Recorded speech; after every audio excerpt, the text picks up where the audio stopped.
My loves, hello my loves, and welcome to yet another episode of Monique and Sydney's Open Relationship. I hope y'all can feel the smile coming across my face. Hey Daddy. Hey Mama. How you feeling? I'm super. Me too, baby. Give me a kiss before we start. Oh, you gonna start off on the nasty tip? Let's do it. All right, we get ready to do it, y'all. Okay. And we're going to talk about it.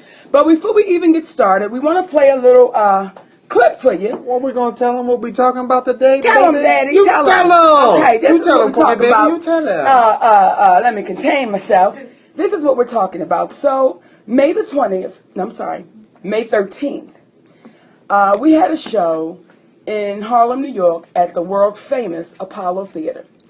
There was actually our second annual Mother's Day show that we do now. It's the second time we've done it this year, Mother's Day. And doing that show, which was absolutely amazing, the whole night was beautiful. To open the show up was an amazing sister named Queen Cookie, who was 68 years old. And it's important that I say her age because in her 60s, she decided she wanted to start a new career and become a stand-up comedian. Yes. And everybody knows that stage at the Apollo is one of those stages, baby, that if you can play that stage, you can play anywhere all over the world. And when I tell you that woman walked out on that stage and she tore it apart, she was absolutely amazing, okay? Then after she got finished, here come my partner in crime, Mr. Tone X. That's my road traveling buddy. We travel on the road together when we do our comedy tours. He go up on that stage, he rips it apart. That's what he does. Okay? Now it's my turn to go up on the stage. I go up on the stage. We have an amazing time. Now in the audience is Richard Pryor Jr.'s son and Sean Bell's parents, the young brother that was murdered by the police officer, Mr. and Mrs. Bell. So the energy in that room was it was breathtaking because everybody was there full of love and to have a good time. Now during my show, y'all, okay, doing part of what I was feeling, and my goodness, I said a little something, and it seemed to have traveled around the world, but I want to play what I said for those of you who haven't heard it. Yes, please push play, James.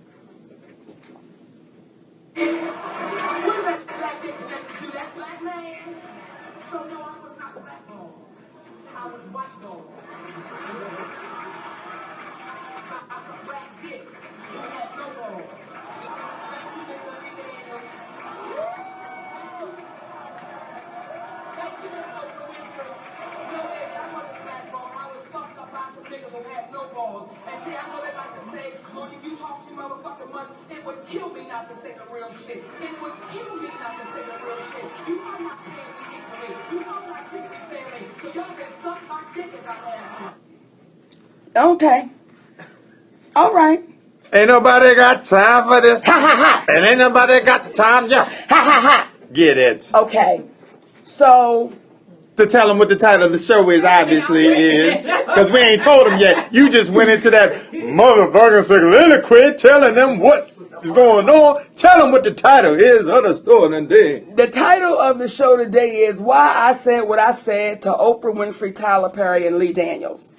Because since I had that comedy show on stage, and let me say this, it wasn't a film comedy show, it's just people began to film it. And when I said that, it's not something that's new, it's something that I have said before, just nobody filmed it. In a different kind of way. In a different kind of way, okay? So that particular night, when I said what I said, I'm unapologetic for saying it. And there have been quite a few people that's saying, well, maybe Monique should apologize. Maybe Monique should apologize to Oprah Winfrey for saying that she could suck a dick if she had one. And If you had one. I'm sorry, if I had one. Because if she had could suck her own dick, that bitch is incredible. Okay, but if I had one, she could suck it. No. Right? And you had a lot of the people in the media saying, we believe that Monique should apologize. Because if she apologizes, it might open up some more doors for her. And here was my response. I am unapologetic for what I said to Oprah Winfrey, Tyler Perry, and Lee Daniels. Now, Daddy, at any point you want to jump in? No, baby, keep on talking. Okay, I want to explain to y'all the real shit as to why I feel how I feel about Sister Oprah Winfrey. So nobody has to guess. Nobody has to listen to nobody's morning shows or afternoon drives and try to figure out what Monique meant. There was a time that I got a personal phone call from Oprah Winfrey. It was during the whole award season, okay? Oprah Winfrey called, first she called Sydney's phone, and she said, Sydney, Oprah. That's how she cut. That's how she hit you up. Right. Not, hey, how you doing, Sydney? No, Sydney, Oprah. Now, I want to address that before I go any further, okay? Just from woman to woman. When you call another man's phone, the first thing you say is, hello, may I speak to? But you called as the grand dame, Sydney, Oprah. Okay, but I'm going to let that go because at the time I was caught up in, it's Oprah. Okay, so she calls up and she says, may I speak with Monique? Okay, go ahead, baby.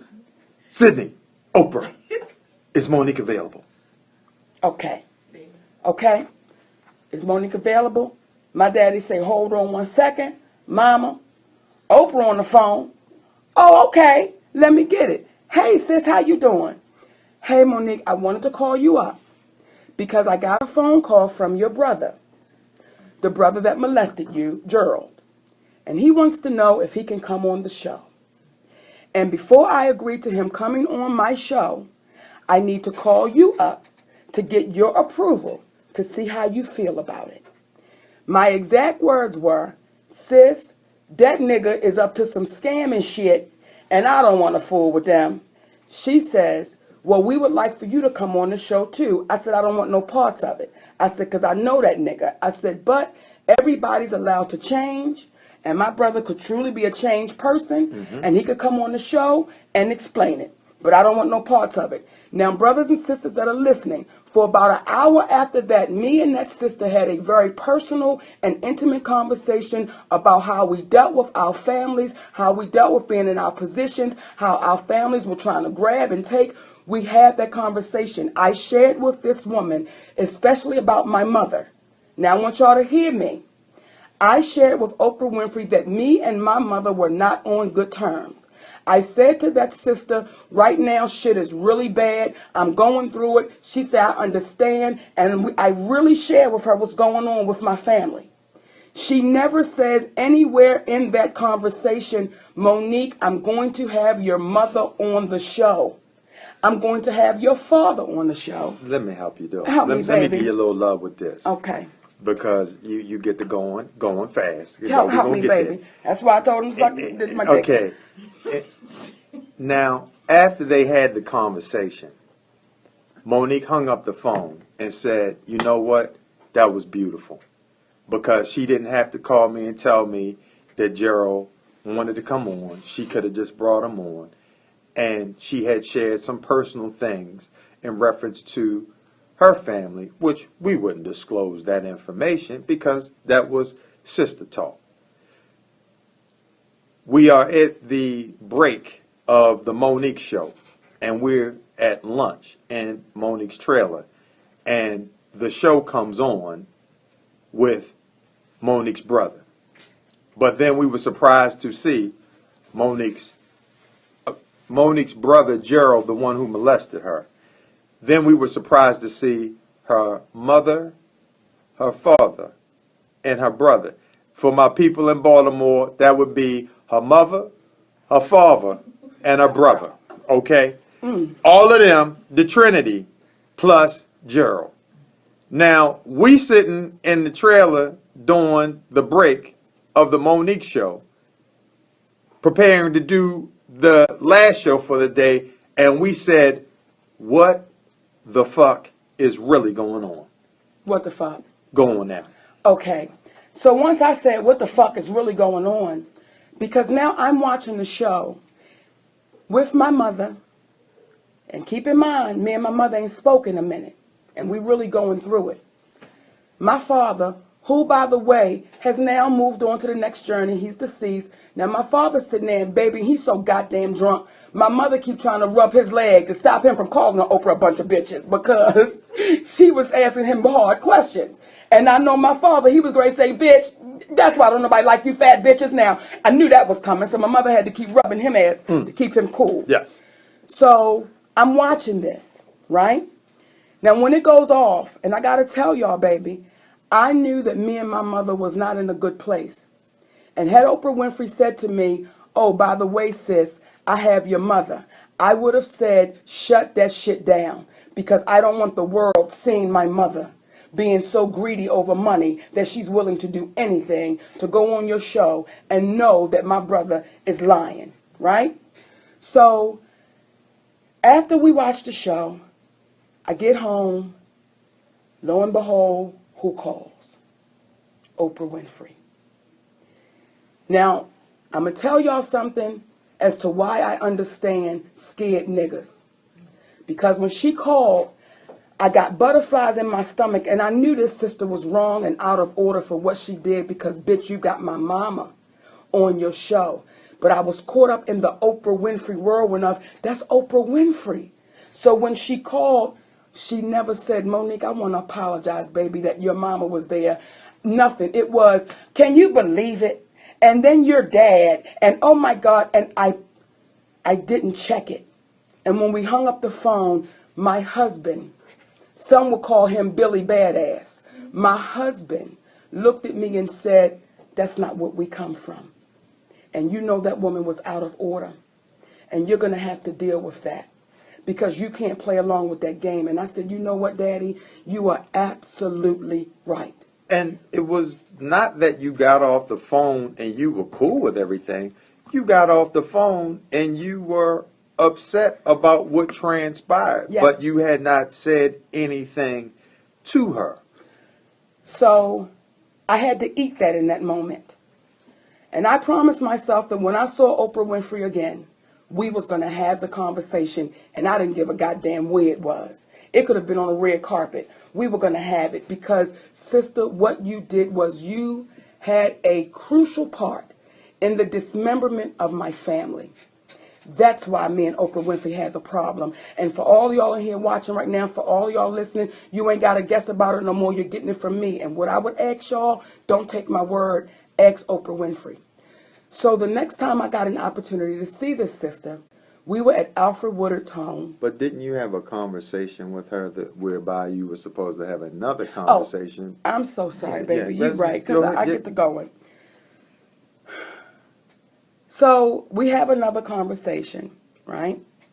And she says, I didn't know that your parents were going to be there.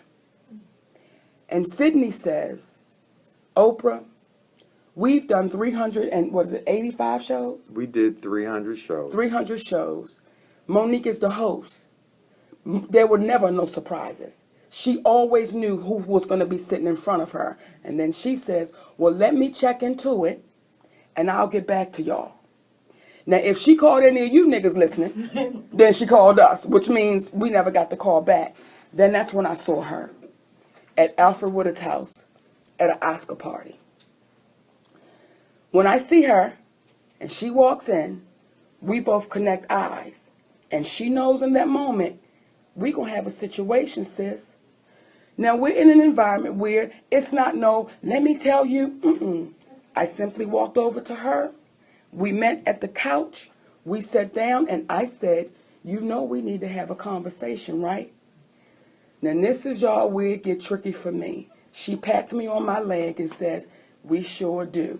Now, remember when Bernie Mac said about his little niece that bitch looked at him like he was short?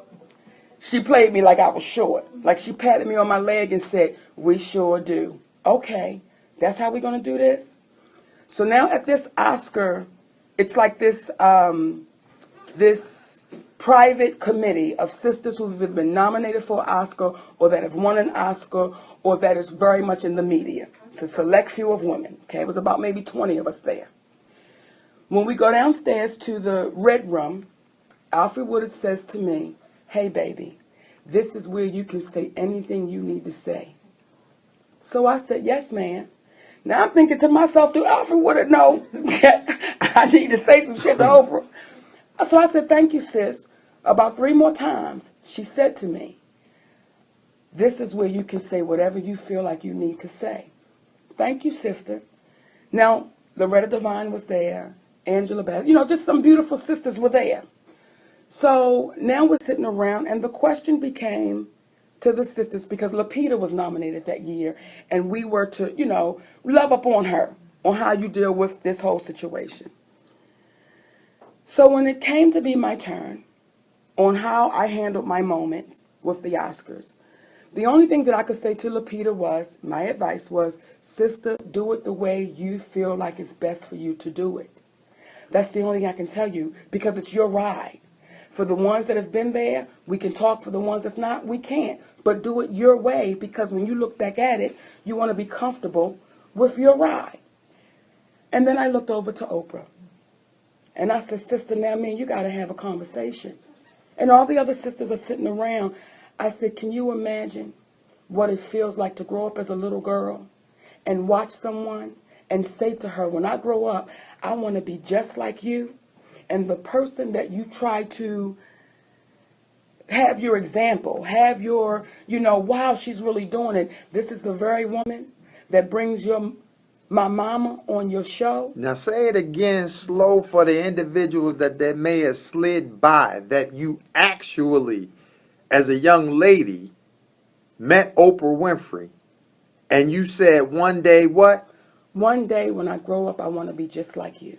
And she said to you what? You got to work really hard. And then one day you sit on her stage.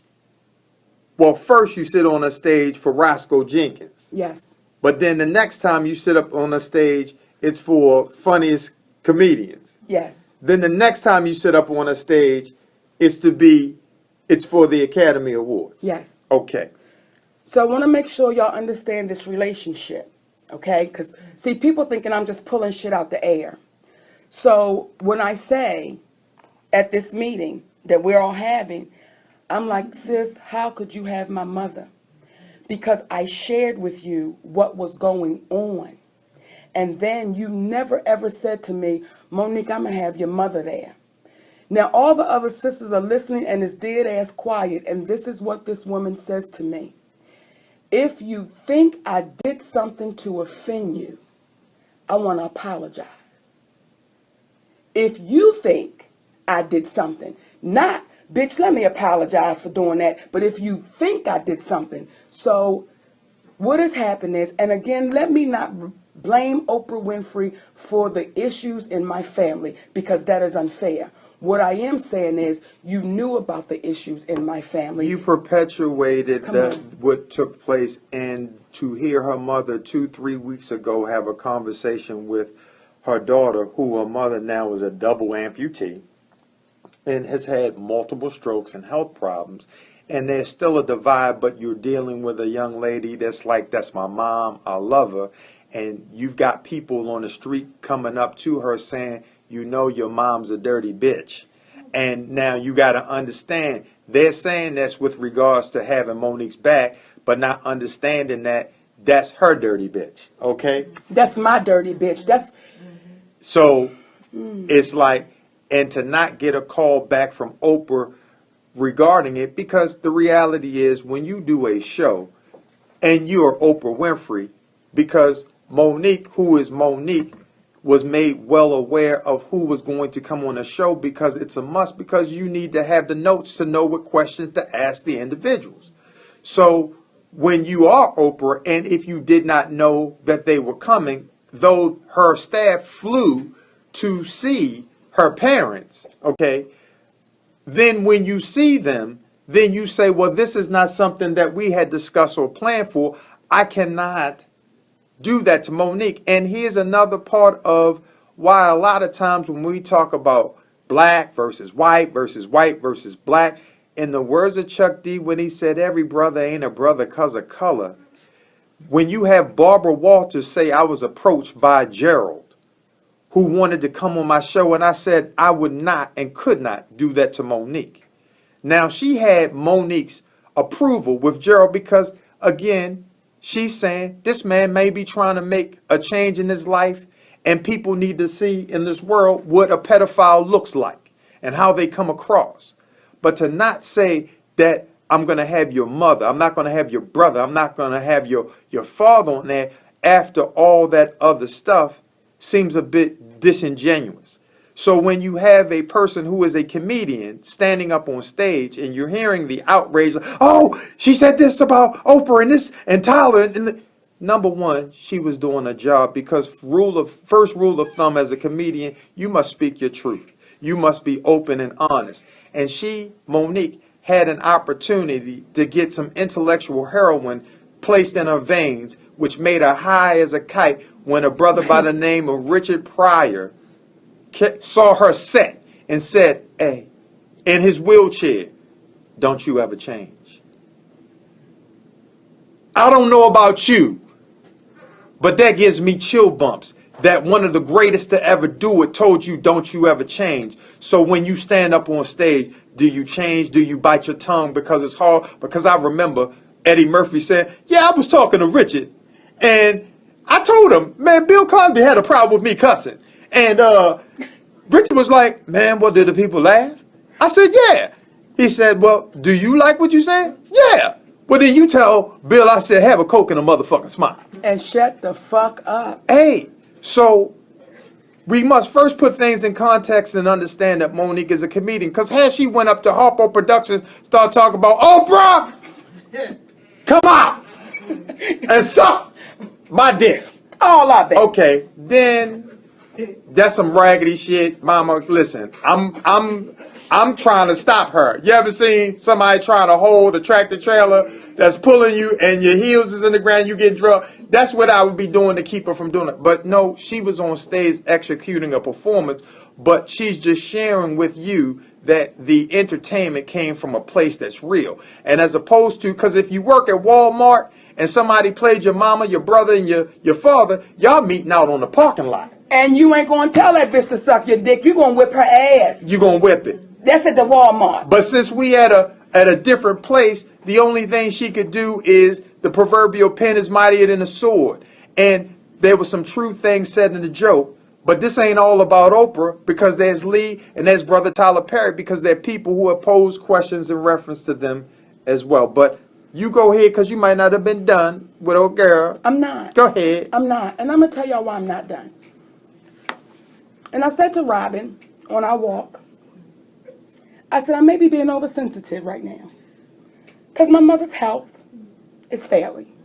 My mama's having like 5 and 6 strokes in a week, okay? And what my mother said to me a couple of weeks ago, and I think she's trying to clear herself, she said, baby, as I sat in Oprah's studio, I knew that Gerald was 100% wrong. I knew he was wrong, Nikki, but I just couldn't say it, baby. And my mother's going in and out, right? And then she going to E. And I'll be like, okay, she done went out. Motherfuckers don't know what E means. I don't know what it means either, but you know, she goes in and out at this stage of her illness, right? And it's something burning in me like, Oprah, did you know that my mother, like, what did you talk to my mother about before y'all said action? What did you speak to her about before y'all said action? Because for my mama, and see, my mama ain't nobody to say I'm sorry. My mom is not a person to say, I fucked it up. My mama will take it to the grave. But for that woman to say, baby, I knew it was wrong. I just couldn't. And I don't want to blame my mom, because we were all caught up in, it's Oprah. It's Oprah. But Oprah, and see, I know this will probably go viral too. This is me to you. All I would ask you, sister, is why would you do that to me? Was it for ratings? Because you're the baddest bitch that's ever been on TV. Why would you go out of your way to bring my mother on your show and never make mention? And here's the kicker. The kicker is you've had years to have a real conversation with Monique, because we wouldn't be tapping into this right now. And what happens is, when I hear Steve Harvey the other day having a conversation in reference to the whole dynamic, and he said one of the things that was said was that, you know, Tyler and Oprah sat back and didn't say anything, and I think that they didn't have to say anything. And he's right, they don't have to. See, what we have to do is breathe. We have to eat. We have to drink water. We have to blink. These are things that we have to do. However, when you are a woman who is Oprah Winfrey and you met this young lady who you know the story and your backstory as a little girl, and she sat on your stage multiple times, and you knew that contractually Monique was not obligated to do any additional press for Lionsgate and or the movie Precious from an international standpoint, or else you would have put the contract in her face. You asked, or the people from Lionsgate, in addition to Tyler Perry, asked, would Monique be willing to do more press because she did such an incredible job domestically? And the reason why there was no international press, because as Lee Daniels so eloquently put it to us, that there wasn't even a chance at first of the movie happening or getting picked up, because there were people saying, who's going to watch two big black fat women go through what they were going through? Now, as we saw, that plenty of people were interested in seeing these two big black fat women go through what they went through. However, contractually, she fulfilled her obligations. And what I would ask to the individuals, because my wife calls them scared niggas, this is the street version of it. What I would call it is a conditioning of the mind whereby you think that because the machine can hurt you, you should do whatever the machine asks you to do. And what we're simply saying is, if you keep doing what the machine asks you to do, they're going to keep asking you to do things, and you will have no say. So what happens is, if that was the case, we would still be drinking out of black and white water fountains, because there was a lot of people that don't understand. They weren't marching with Martin Luther King, and they didn't believe in what he believed. They believed that, listen, we know the injustices that are going to confront us. Let's not create more problems because we're trying to fight for what's right. So when you live in that world, it's a justifiable reason to be afraid, because you don't know what someone's going to do. But we are thinking in terms of, because the acronyms for fear is false evidence appearing real. And oftentimes we as people don't realize that we should be more afraid of letting things continue to take place in a way in which is not beneficial to all. Because when you stand up for this moment, this is not about Monique. This is about your child who may want to be an actor or actress one day, or their child's child, or if they don't want to be. It's about standing up. So when you have a mother that tells you, I just was afraid to essentially stand my ground and do what was right, it makes her daughter, which is Monique, compelled to say, I must speak up for what is right. Go back to the Academy Award speech that she made. It is very easy to do what is what? Popular. What is popular. The difficult thing to do is to do what is right. So this conversation is not really about calling Lee out, Oprah out, or Tyler out. Because at the end of the day, this is not a vengeful or spiteful, because we love them as human beings. But this could be settled when you see a sister that chose to say, I'm not doing something I'm not obligated to do, and a man named Lee Daniels. And this is a pearl that I'm about to drop to the world that has never been mentioned before. See, about Lee Daniels. See, Lee Daniels, there is a interview that is hidden.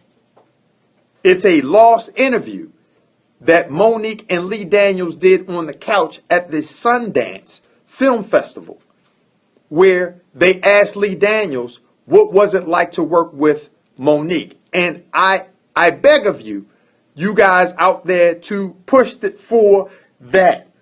And they said, and Lee Daniels said, it was amazing working with Monique. And he gave us some other incredible adjectives. But the one thing that stood out that made it the lost interview, because he cut it and said, I can't say that. He said, Monique is the black version of Oprah Winfrey. The question I would pose to you good folks is, what did he mean by that? Monique is the black version of Oprah Winfrey. But yet he's gone on to do multiple movies. But when you see him on Don Lemon saying, it's about show business. Did I sell out? Huh. Some may say I did. Whatever. I'll see you in The theaters. the theaters. So now we understand what is more important. The theaters. And another note to make mention of. There's another Academy Award winner that he worked with. In fact, the only Academy Award winner for Best Actress named Halle Berry, who when he was asked what was it like to work with her, he said she was a bitch to work with. And let me tell you the reason why he said she was a bitch to work with, just like he said Monique was difficult, for verbiage that no one was privy to hear. And that was because he felt like he had not been acknowledged as a filmmaker for what it was that he had done, but the actresses that he had in the film had been. So, see, my daddy gives it with such tact and gentleness, and that's why I'm grateful for him. So that's my feelings on Oprah Winfrey. No, I will not apologize. I meant everything I said. And then the next show coming up, I'm a comedian, goddammit. So I'm unapologetic for being a comedian. And yes, we're going to roll with it. So this show, May 20th in Palm Springs, I got tickets at will call for Oprah, Tyler, and Lee. I got tickets for them. And at any time, if y'all good folks, Lee Daniels, Oprah Winfrey, Tyler Perry, ever want to have a conversation, we're open to it publicly, just like Monique offered. And you must ask yourself this, and please pull it up. See, Monique was called difficult, and someone said, well, what does Tyler have to do with it? Well, when Tyler Perry asked David Talbot, who was the director of and the writer and director of Almost Christmas, when he sees her in Vegas not too long ago, He saw David. David Talbot in Vegas not too long ago, he asked him, what was it like working with Monique? Because, you know, I worked with her and she was difficult to work with. And David said, man, she was an absolute delight and pleasure and a professional. And his reply was, oh, well, actually, I didn't work directly with her, but that's what I heard. Huh? And see, it gets different when you start naming names. See, this is not James Comey, and he can't say certain stuff because it's certain FBI. No. We're going to subscribe to what's called real talk.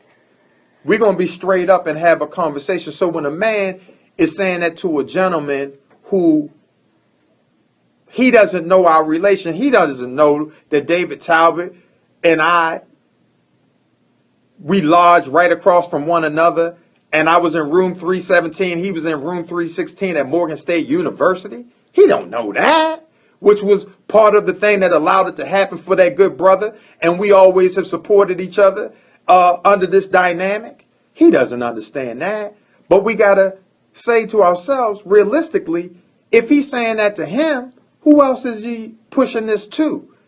And we live in a world that if no one's ever met you, they're inclined to believe what it is that they hear about you.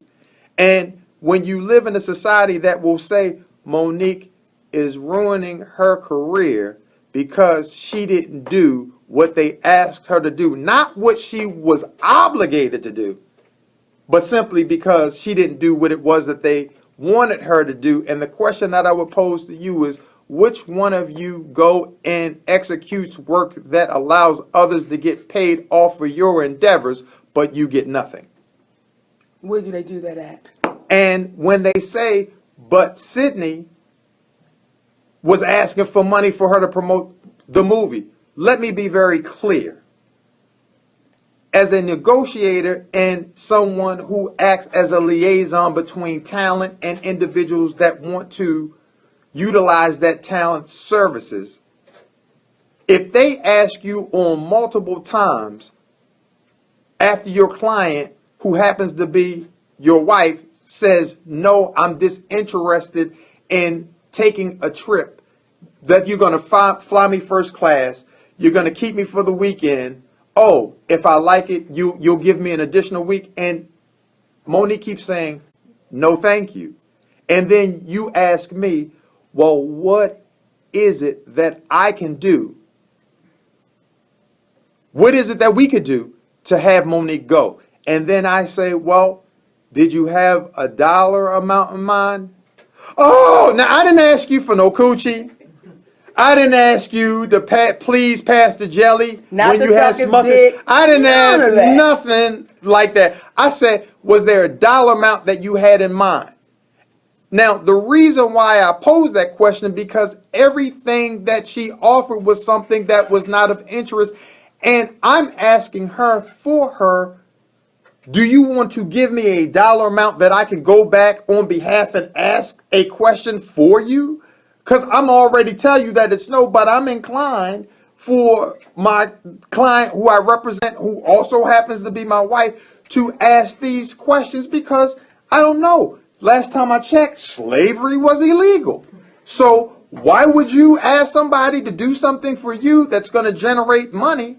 And by the way, Tyler Perry called up and said, listen, I ain't afraid of them white boys. Because I said, I get that you got to report to them. Well, I ain't afraid of them white boys.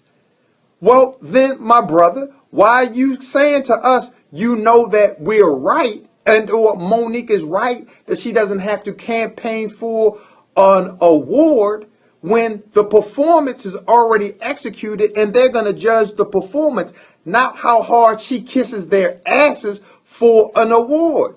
The lady even told me, well, Halle Berry, she fixed breakfast for the award council. Listen, that was what was in Halle Berry's heart to do. But I can guarantee you, Monique won't crack an egg.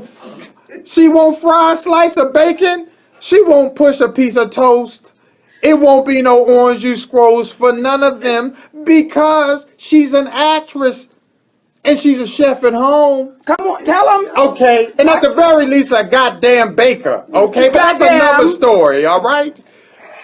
But what she's not going to do is that, and they looking at her like all of a sudden the shot heard around the world. And the moment she realized that I wasn't the attorney and I was the manager who happened to be her husband, now the old lore in Hollywood, which is the husband is going to mess it up, which is why Sheryl Underwood referred to me subliminally as Billy Badass. And anybody who knows me realizes this. Or I would pose to you, if you're in a bullet gun fight, that's some old shit, bullet gun, okay?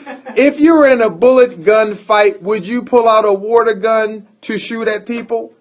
I think the answer is no, and the reason why the answer is no, because you know that a water gun won't hurt you, so surely it won't hurt someone else. So to use intimidation tactics and to be rude and nasty with people because we know that shit don't work with us, we're going to be gentlemanly. And anybody who's had any interaction with me may say, you might be a little too nice.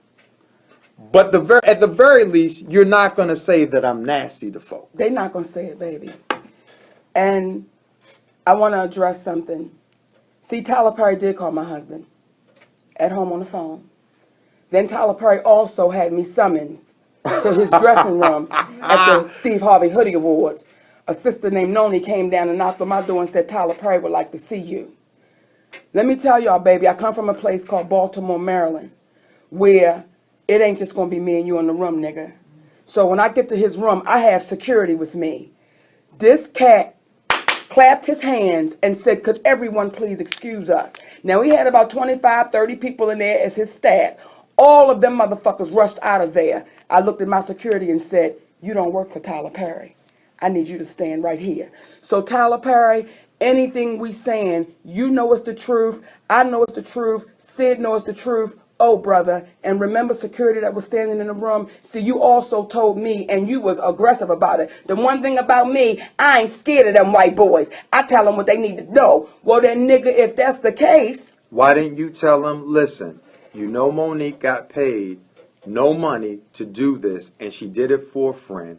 How would it kill the budget if she went over there and we gave her something? Since we donate millions to charity, how would it affect us adversely if we gave this young lady some money? See, when you have power, that you're supposed to speak up for the little guy. And the question that I would ask of anyone how many times do you hear about the little guy picking a fight with the big guy?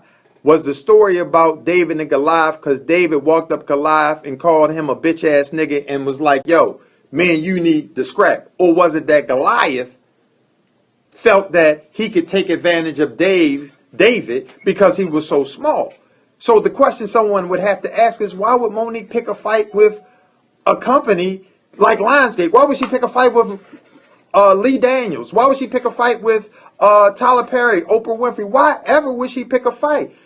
She's not in the fight picking business, but one thing about it is she's not, in the words of Kendrick Lamar, ain't no hoe in my DNA. Ain't no hoe in my DNA, okay? Ain't no hoe in my DNA. So what that means essentially is not that she won't have sexual intercourse, because she'll do it. Tell him, Daddy, she'll I'm good do with it now. Okay, Ow! she'll do it. Call me a juicy. Okay, but what she not gonna do, and you learn this based upon when you come from a place like Baltimore, Maryland, you know what you can't do is let somebody punk you. You might have to take an ass whip, and they tell you. It's in the street. It's in the street bylaws. You just got to open up, I believe, 66 section, okay, next to Corinthians, all right? That's what it is. And what happens is, it says you might take an ass whipping, but what you can't let somebody do is just push you around. And I have to respond to something, Daddy, because, see, I've been hearing this quite a bit this week. That's my friend. Monique is my friend. That's my friend. No, that would be Steve Harvey and Sheryl Underwood. And Sheryl Underwood. Now, before I address them, I want to address another sister. I get a text message from Rodney Perry. And then he forwards me an email that he got from someone. And that email he got from someone was a beautiful sister named Lunell, who was a comedian. Now, let me say this, y'all. Nobody has to call me and say shit. Ain't nobody responsible to call me. Nobody. But that has been, and my baby Countess Vaughn, my baby Countess Vaughn sent me a text and said, Mama, you good? I love you and I got your back. Now, y'all put that in Kim's voice, okay? Then I sent Lunell back a text message with my number, and she said, is it okay if I call you right now? I said, sure, sister.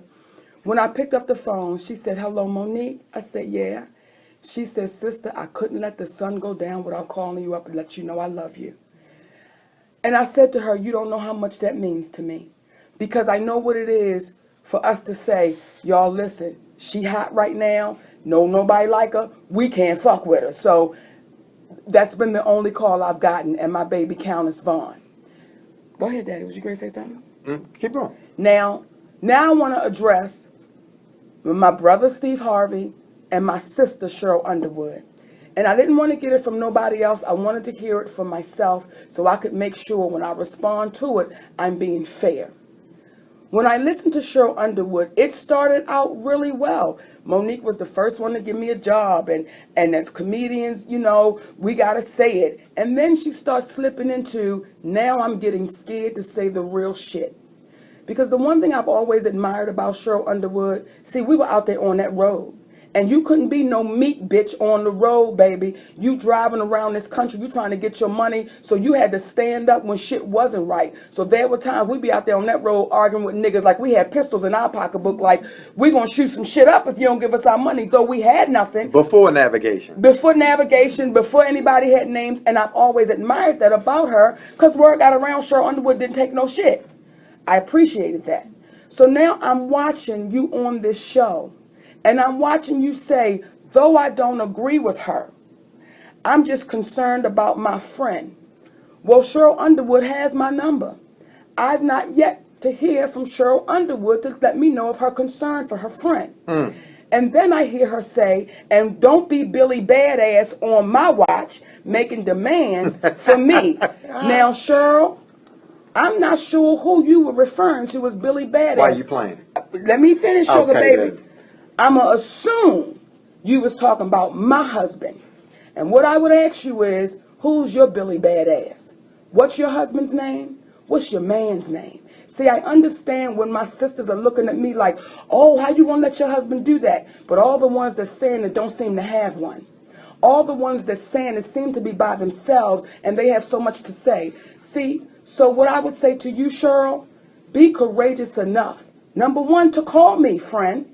Or number two, have me and my husband on the show so you and the sister that sits across from you, and I can't remember her name. The Asian sister. The Asian sister, y'all are not going back and forth having this conversation about, well, maybe Monique should just apologize. Well, let's say she is wrong. Let's say that some of the things that she said are true, that they say about what Monique did are true. No. Let's say that all of them are true. And she changed up, just like, let's assume that all of them are true. Now, first someone would ask, why would you assume the worst and then not come up with the flip side of it? But if you're right, you just going to speak to the side of I'm wrong. I'm wrong. Now, I'm watching these women. Now, me and Cheryl go back for years. Though we're not friends, we've always been we've had a camaraderie as comedians in the business. Whenever we saw each other, it wasn't Sisters nothing in but the love. struggle. You had on the Monique show. The other sister up on the panel, she was at the Oscar dinner when I spoke to Oprah Winfrey, but she said nothing. In my humble opinion, the realest G on that panel is a woman named Sheryl Osbourne. Because Sheryl Osbourne said, wait a minute, she's hella funny. And then she sat back, and I honestly believe, in my humble opinion, had they kept talking, she would have said, hold up, bitches. Now hold up. We know that woman right there. So when I hear Cheryl speak that way, it makes me go back to when she spoke of the Queens of Comedy. And this conversation that the Queens of Comedy supposedly had, she took me out of it, and how they spoke ill of her. Now I want to tell you all this publicly. It damaged my friendship with Adele Givens. Because when I sent Sheryl Underwood that text saying, sister, I'm proud of you, speak out, right? I called Adele Givens. And Adele Givens, with tears coming down her face, said, Monique, how could you? Like, you know me. She said, Monique, that conversation never happened, sister. She said, if it ever happened, I would tell you that conversation happened. She said, me and Laura was on the phone crying like, what is this sister doing? So what it looked like to me you were doing, Cheryl, and this is my humble opinion, sister, and I say this with love, you was trying to make great television. Because if you were concerned about your friend, you have my number. Remember that day Jennifer Holliday was at the studio and we were all on the phone together, and before we hung up, me and you exchanged numbers? Do you remember that? So when y'all say this thing, friend, be respectful of it. See, with my brother Steve Harvey, when he says, ooh, this is bad, and Mo is my girl, Mo is my friend. Steve, when did you call me to say, Mo, what's going on? When did you pick up the phone and say, I want to get it from my sister, I don't want to hear from nobody else? And then when I hear you also say, because me and Oprah, we friends too, when did that happen? And I'm not trying to be fucked up. I'm only trying to be honest, y'all, because I'm sick of reading about the stories of how we mistreat, misuse, and we do it to one another. And we stay silent about it. And we stay silent. And let me say this also, and I want to reiterate this. There's no one that we've discussed today that we would want to see anything other than the best for. Not Oprah, not Tyler, not Lee, not Steve, not Cheryl, because those are our brothers and sisters. No one. So this is not about, again, trying to make folks look bad, because Scrooge, he looked like an asshole until all of a sudden he had the ghost of Christmas past, present, and the future come and awaken his mind. And then all of a sudden he realized how he was. And if there's something to be said about redeemable qualities when you know you're wrong and you say, you know what, sister, I wronged you. And I'm not perfect. And I want to come out, because to sit back silently, it's a crime for a citizen to watch. Literally, it's a crime to sit back and watch someone suffer, drown, be hurt, in distress, and not try in some way to give assistance.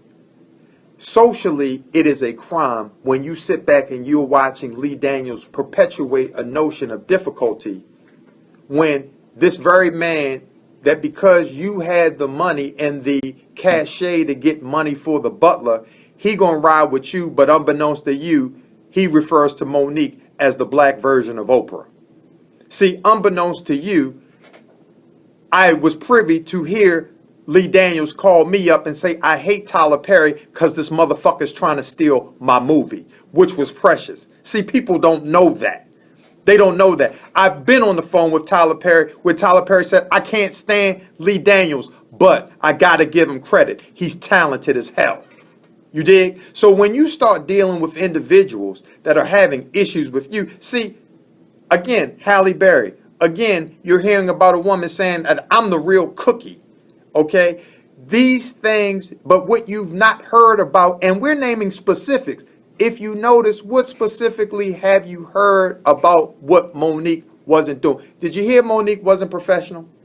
Did you hear when Monique showed up, she wasn't ready? Did Monique come to the set drunk, not ready to do what she needed to do? No, they just saying she's difficult. But when did she become difficult, Lee? Because we have emails. She's been in 2 movies of yours. Was she difficult on shadow boxes? That's what led you to say she was so difficult in shadow boxes, I want to ask her to do Precious. And then she was so difficult and Precious that I want to have her deliver to me the Man of the Year award through the LGBTQ community. I want her to fly out and give me that award. So who does that? Somebody that's really difficult. You're going to have Tyler Perry come. Tyler Perry came on the Monique show and invited Monique to the studio so he could see his studio. And then later on invited Monique and I to one of his plays, which we had to respectfully decline due to other things we had. Does that sound like someone that they construe as difficult? Because you can clearly pull it up and see Tyler Perry went on after the Academy Awards. And at that time, his problem was with brother Spike Lee. So I want to be very clear. It is with love in our heart that we're saying what we're saying, because we believe that these folks, in the heart of who they are probably really decent people. But we live in a world that conditioning is real. You don't understand. Slavery made the black man see the master in the cart, in the carriage, in the house, but he didn't see what it took to have the inner workings of that. It just became a misusage of Malcolm's phrase of by any means necessary. And sometimes that means on the backs of our brothers and sisters we stand, not on the shoulders we stand, and that's why we're able to see what we see, but on the backs we'll step over to get where we need to be. And that's what they did. That's their crime, not being a terrible person. So when you hear individuals saying, we won't want to make it seem like they just terrible and cruel, we don't know them to say that. But what they have done in their actions could be construed as terrible and cruel. Now I'm going to say this with love. Say it. Because I'm being loved. And I understand why a lot of people are responding and reacting the way that they are. Because you don't have what it is that I have. What kind of shit is that to say? I'm going to finish saying what I'm saying. And when I say that, I mean the foundation of love. The foundation of it. And I've had people saying to me, and I understand it, Monique, keep your head up. Monique, we got your back. Monique, you out. I understand it, and I'm appreciative of it. But I want y'all to hear me clearly. My head is not down. I have nothing to hide from, run from, be ashamed of, or be apologetic about. Nothing. Nothing. Have I walked a perfect line? No, I haven't. No, I haven't. I got a lot of shit with me, baby. I'm challenged with things. If y'all listen back to these shows, y'all will hear my challenges. So by no means am I trying to come off with, oh, I'm this perfect bitch, because I'm not. I'm not. But what I'm tired of. See, if you know the story of Hattie McDaniel, if you know the story of Louise Beavers, if you know the story of Stephen Fetchert, if you know the story of Paul Robeson, if you know the story of Eartha Kitt, do I need to keep going on? Look at Unsung. If you know our stories, y'all, if you know the stories right now and you look at our salaries and you look at the salary that Tracy Ellis Ross is making and you look at the salaries that the white women are making. See, right now, in my humble opinion, Taraji P. Henson, she's not supposed to be the highest paid woman. She's supposed to be one of the highest paid talents in Hollywood. That sister broke records. She broke records. And when you watch the game and you see, what's our girl's name? from Fences? Viola Davis. How does Viola Davis win for Best Supporting Actress? Who was the leading actress in the movie, y'all? She was supposed to be up for Best Leading Actress. Okay? If Octavia Spencer would be up for Best Supporting Actress in Hidden Figures. Hidden Figures, what was Taraji supposed to be? Because a lot of the story was surrounding her. She was supposed to be up for Best Actress. Do you not see this? This is a game. Why is it only one Best Actress in the history of the Academy Awards, almost 100 years of existence? Why? Because at the end of the day, of the disparity that goes on because of the silence that we had, because we're afraid that if the big people hear about us, they'll ruin us.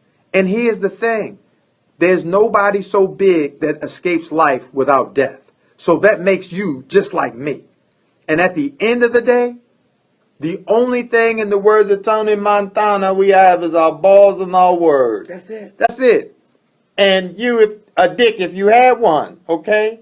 So what happens is we're just sharing with you what transpires, because hopefully, it may inspire some of you who have been taken advantage of to do the same. Because again, had it not been an universe blessed brother Roger Ailes, who passed away, who was the guy, the brainchild behind Fox News, but he went out for being a man who was bullying in the way in which he handled women. And it was because one person spoke up and was brave enough to say this is wrong, and then a multitude of individuals. Do you notice a trend?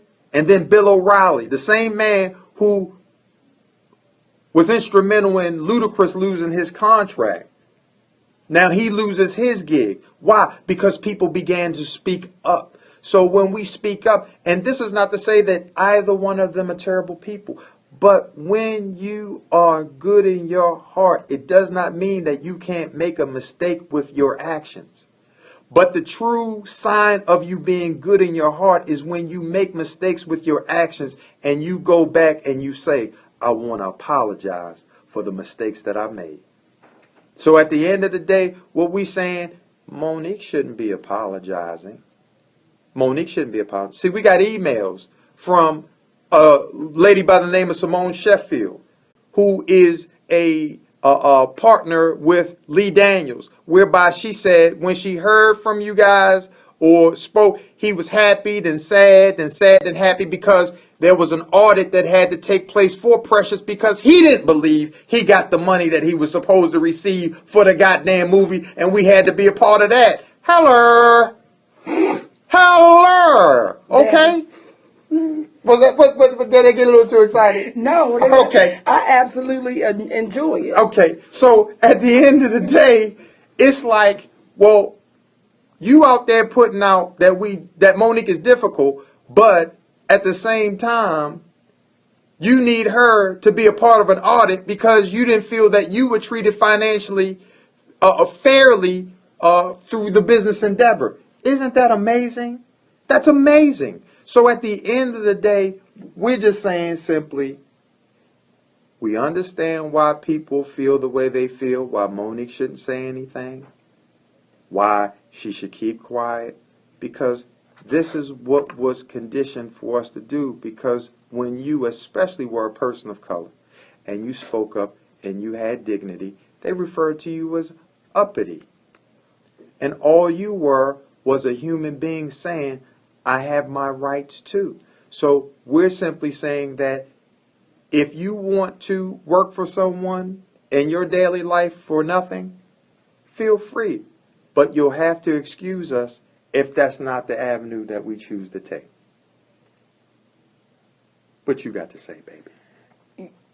You know, and I know we get ready to go over this hour, but today is it's a different kind of show. We might have to make it part 2, baby. And I'm reading some of the comments. And when y'all say, let Mo speak. And then I read the comments where they say, we're honoring Monique's husband for the way that he's honoring his wife. And this game called Hollywood, you don't see it. You don't see it. And when you do see it, it's, oh, there's a problem. You don't see it. So for the ones who question it, me and this man have been married for over a decade, been best friends since we were 14. For those of you who question it, what I'll say to you in the best way I can, go get some of the rice you got and stop trying to fuck with the rice I got. Because if you notice, I ain't questioning your shit. I ain't questioning it because I don't have enough energy to do it, because I got to take care of my family, my relationships. So for the ones that got so much to say, please be courageous enough to bring me and my beautiful husband on whatever show you want to bring us on and tell us just how you feel. If you're not willing to do that, then shut your ass up. Then shut your ass up. If you're not willing to be courageous enough to say, let me meet with the people that I feel like I can share my opinion about, then shut your ass up. And I say that unapologetically. Now, this Saturday, go ahead. May 20th. This is a pro now. God damn it, baby. Y'all think some shit was said May 13th about some dick sucking? Oh! Sisters, could you please put the mic in front of you as we sing our song, as we take the show out, please? As we sing our song, my part is suck, suck, suck. Tommy, yours is suck it, suck it, suck it. And Rob Lee, you know how to close this bitch out. Now listen here. You know what you're supposed to say, and say it with feeling. This goes to everybody that might have a situation about what I'm saying. You ready? Yes, ma'am. Let's go. Is your part? Okay, Lee's part. Listen to this. This the street version of the Supreme. This is what the fuck we do. Okay, Lee, you got it now. On my fourth suck, you come in with your part. You ready? Suck, suck, suck, suck, suck, suck, suck, suck, suck, suck, suck, suck, suck, suck, suck, suck, suck, suck, suck, suck. What? You guys have tuned in to Monica Sydney's Open Relationship. Okay. And we are here with the Dupreme Tabernacle Choir singing that dick. Okay? Take us out, baby. Well, my loves, we appreciate each and every one of y'all for listening today, baby. The choir is over there still trying to hum the dick song, and we want to thank all of the parishioners. Okay, Tommy put that diggy dick. Did you put the diggy dick on it though? Oh, Oprah, she put the dicky dick on it. All right. We want to thank each and every one of y'all for listening, my babies, and like my daddy says, take the best and leave the rest. And the mind is like a parachute. It's no good unless it's open. We love y'all. For free. Tommy T, did you diggy? Thank y'all very much. Oh, Daddy, you just have to read some of the stuff that they were saying. Queen Cookie, you the shit, by the way. Way to rock on the Apollo. You the shit. Early Belcher, I see you. We love y'all, my babies. All right, we'll see y'all Sunday. That's all I'm going to tell you, because the show Saturday night, it's going to go viral.